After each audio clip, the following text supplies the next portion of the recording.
அந்த நிமல ராஜபக்சே வாழ்த்து சொல்கிறான். அவன் பக்கத்தில் வாங்கி குடிக்கிற நாய் இங்கே வந்து குழச்சிக்கிட்டு இருக்கு ஒரு நாய். அது அவனுக்கு அவனுக்கு அவனுக்கு பிரச்சனை ஆமக்கறி தின்னா இல்லையான்னு டேய் உங்களையெல்லாம் டேய் ஏடா நாய் உனக்கு தமிழில் எங்கே இருக்குது தெற்கு இருக்கா வடக்கு இருக்கான்னு தெரியாது. என் தலைவன் நின்ன திசை தெரியாது நாய். ஆடு ஆடு இப்போ தான் இருக்கு. ஒரு 6 மாதம் 7 மாதம் கழிச்சு உள்ள வந்திருந்தீங்கன்னு வச்சுக்க தப்பிச்சு போ. ஆமக்கறி திண்டாரா இல்லையா? ஏன்னா அவ்வளோ பெரிய பன்னாட்டு குற்றமாடாது. நான் இதை சொல்லி தொலைச்சிருக்க மாட்டேன். எங்க ஆளு சும்மா இருக்காம எது சொன்னாலும் அங்கே போய் சொல்லுங்க. பாப்பா நீங்கள் ஆமக்கறி சாப்பிட்டீங்களா? ரொம்ப நல்லா இருந்தா அங்கே போய் சொல்லணும்.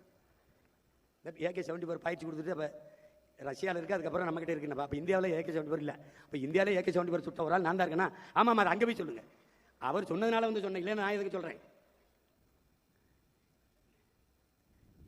பெரிய நாள். அதனால தான் இந்த நாட்டில் விலைவாசி ஏறி போச்சு, பசி பஞ்சம் வந்துருச்சு. அவர் ஆமக்கறி சாப்பிட்டு விட்டாருங்க. நாய் கொஞ்ச நாள் பேசுறீங்களா?